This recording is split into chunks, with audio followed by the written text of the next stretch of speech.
Our planet holds on to its most profound secrets, often concealed in the crushing depths of the ocean. These hidden realms, largely unexplored, whisper tales of epochs long past. Back in 2001, a remarkable event unfolded off the western tip of Cuba, in the heart of the Caribbean.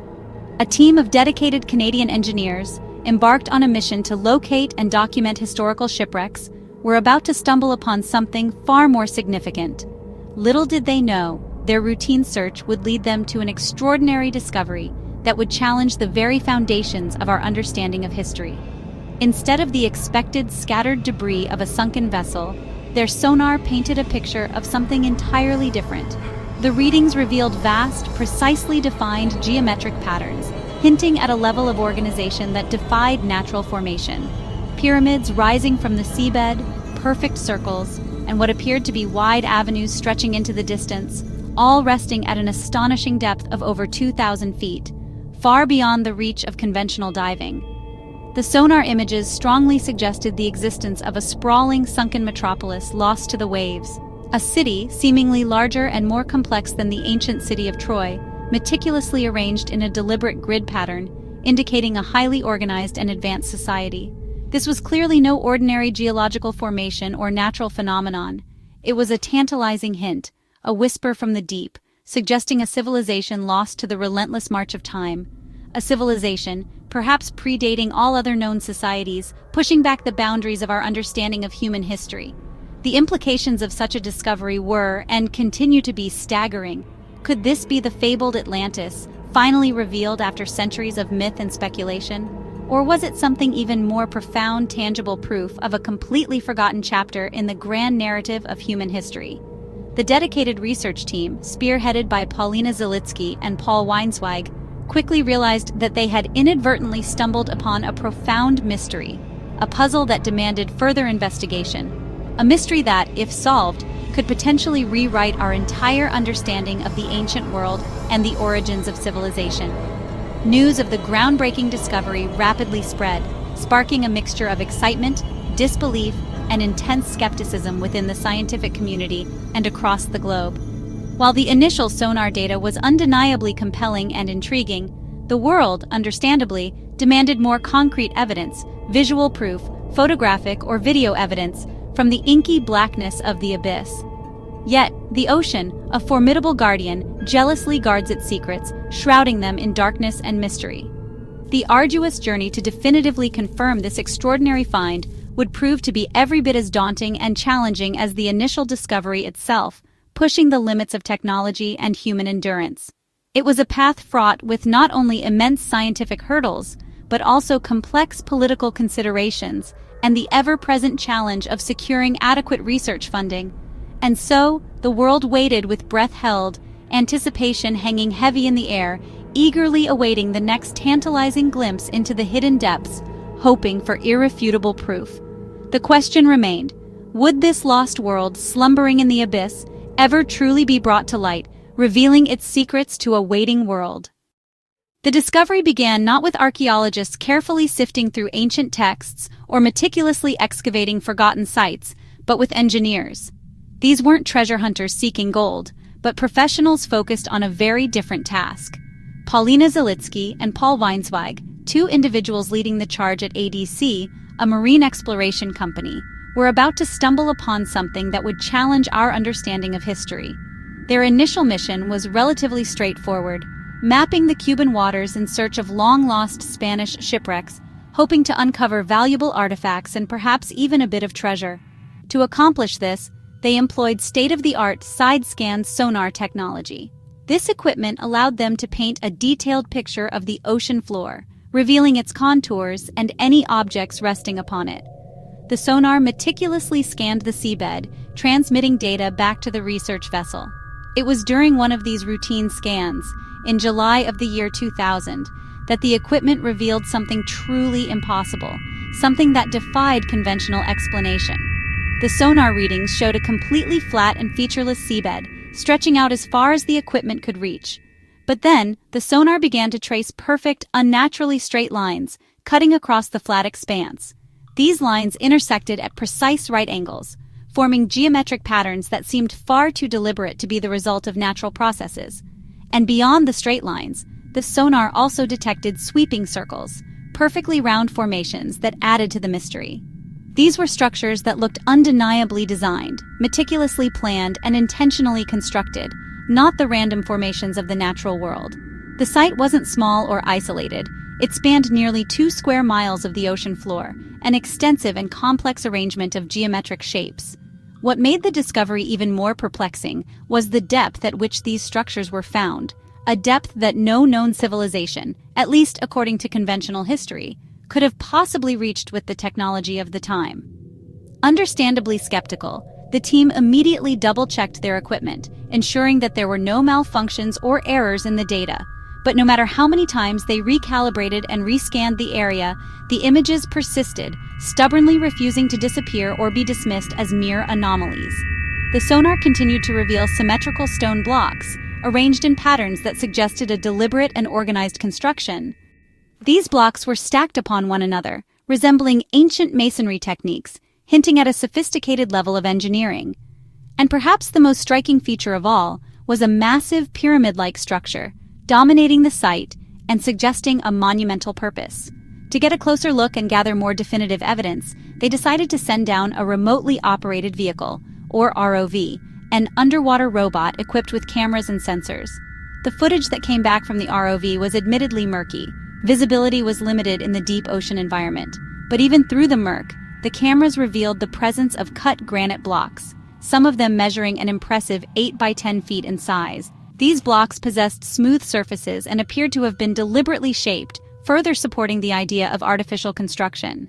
Based on the ROV footage and the sonar data, Zelitsky described the formations as being strongly reminiscent of a lost city, a sprawling metropolis swallowed by the sea. This city, if that's what it was, now lay buried under layers of silt and the relentless passage of time.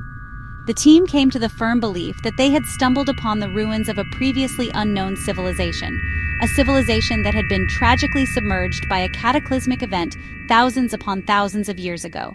The region in which the discovery was made is known for its significant seismic activity, making such a catastrophic event not only plausible, but perhaps even likely as a cause for the city's submersion. They had initially set out with the hopes of finding Spanish gold lost to the sea centuries ago, but instead, they found a mystery that was far older, reaching back into the depths of prehistory. This discovery was far more valuable than any treasure, offering a potential glimpse into a forgotten chapter of human history. The evidence they had gathered was undeniably tantalizing, sparking the imagination and raising profound questions about our past. But this discovery was still only the beginning of a much larger investigation, a journey into the unknown. As news of the discovery spread, the world demanded answers, eager to understand the implications of this underwater enigma. Was this truly a lost city, a testament to a forgotten civilization, or just an elaborate illusion created by the forces of nature? The debate had begun. If these underwater structures are indeed real, the implications were revolutionary, shaking the very foundations of our understanding of human history. The city lay over 2,000 feet deep, shrouded in perpetual darkness, a testament to the immense forces of nature at play. This extreme depth meant it was once dry land, or that the land had sunk dramatically over millennia, a cataclysmic event reshaping the coastline. Geologists estimated the last time this area was above water based on sea level changes and tectonic activity was over 10,000 years ago, pushing the boundaries of known human settlements. Zelitsky's team, working in collaboration with Cuban geologist Manuel Iturralde Vinent, meticulously analyzed the formations. Their initial analysis suggested the structures could be as much as 6,000 years old, a claim that sparked intense debate within the scientific community. That would make them as ancient as Sumeria, one of the earliest known civilizations, challenging the established timeline of human development. This discovery, if verified, would challenge everything we know about the origins of civilization, forcing us to reconsider the accepted narrative of human history. The presence of monumental construction in the Caribbean at such an early date is a truly astonishing proposition. It would mean these structures predate Egypt's pyramids, rewriting our understanding of architectural innovation in the ancient world. Such a revelation would force a total rewrite of history, demanding a re-evaluation of established timelines and cultural origins. The find ignited imaginations, Was this the legendary Atlantis finally brought to light after centuries of speculation? Or was it proof of a forgotten golden age, a testament to a sophisticated civilization lost to the depths of time and the ocean? It suggested that history is perhaps not a linear progression, but cyclical, with civilizations rising to prominence and then mysteriously vanishing. It implies that civilizations rise and fall, leaving behind only fragmented remnants of their existence. Some are completely erased from memory, their stories lost to the relentless passage of time. If true, it would mean ancient cultures were far more advanced and interconnected than we ever believed, possessing knowledge and capabilities that defy conventional understanding. The questions raised by this discovery were profound, challenging our fundamental assumptions about the past. Who were the master builders who conceived and constructed this underwater city, showcasing remarkable engineering prowess? And what catastrophic natural disaster, what unimaginable force of nature, erased it so completely from history, plunging it into the ocean's depths? The scientific community responded with skepticism. Sonar images can be deceiving. The ocean floor is full of natural formations that mimic human design. Experts warned that what looked like pyramids could be volcanic cones or fractured seamounts. The proposed age and depth raised red flags. Such rapid subsidence is geologically improbable. Even Iturralde Vinant later suggested the formations were likely natural megamorphs, not man-made. The evidence, low-res sonar and murky video, was far from conclusive. Critics pointed to pareidolia. Our brains see patterns where none exist. Without physical samples, the claims remained speculation. Archaeology shows no evidence of such an advanced culture in ancient Cuba. Extraordinary claims require extraordinary proof. And so far, the Cuban site had only raised more questions. For most scientists, it was a curiosity, not confirmation. With such a claim, why hasn't anyone returned? Scientific skepticism made funding nearly impossible. Major institutions saw it as a long shot. The lack of peer-reviewed data made the project a financial risk. Political barriers loomed large. The site is in Cuban waters, and U.S.-Cuba relations remain tense. Navigating permits and international politics was a bureaucratic nightmare. The technical challenge was immense. Exploring at such depths requires costly, specialized equipment. Only a handful of organizations could attempt it, and most prioritized more promising projects. ADC, the discoverers, faced financial troubles and momentum faded. Without new funding or proof, the story slipped from headlines into legend. The city, real or not, remains undisturbed, its secrets protected by deep water, doubt, and politics. The Cuban site echoes other archaeological enigmas. Göbekli Tepe in Turkey, built over 11,000 years ago, proved that ancient people could create monumental architecture long before expected. If hunter-gatherers could build temples, could others have built cities now lost beneath the sea?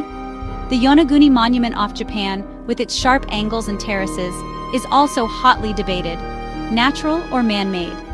Both sites blur the line between geology and archaeology, challenging our assumptions about ancient capabilities.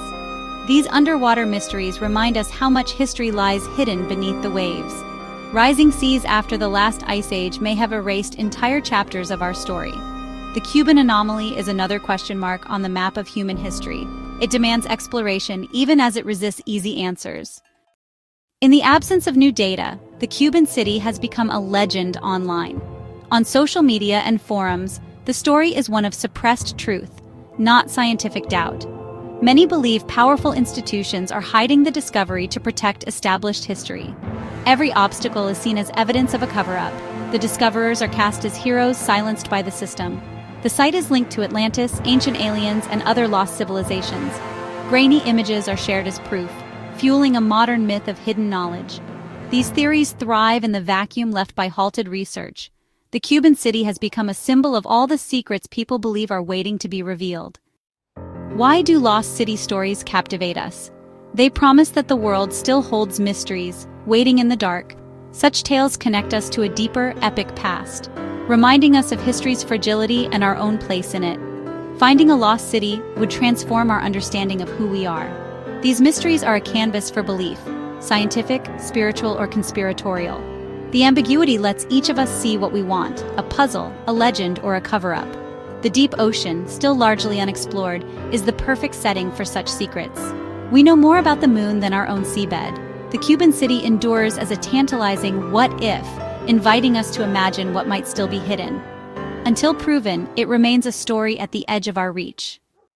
We stand at the water's edge, peering into the unknown. Is the Cuban anomaly a lost civilization, or a trick of geology? The sonar and video offer only questions, not answers. Scientific doubt, politics, and cost keep the site out of reach.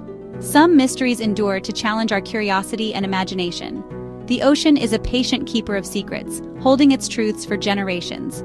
Whether city or stone, the site reminds us how much we have yet to learn. Will we ever return for answers?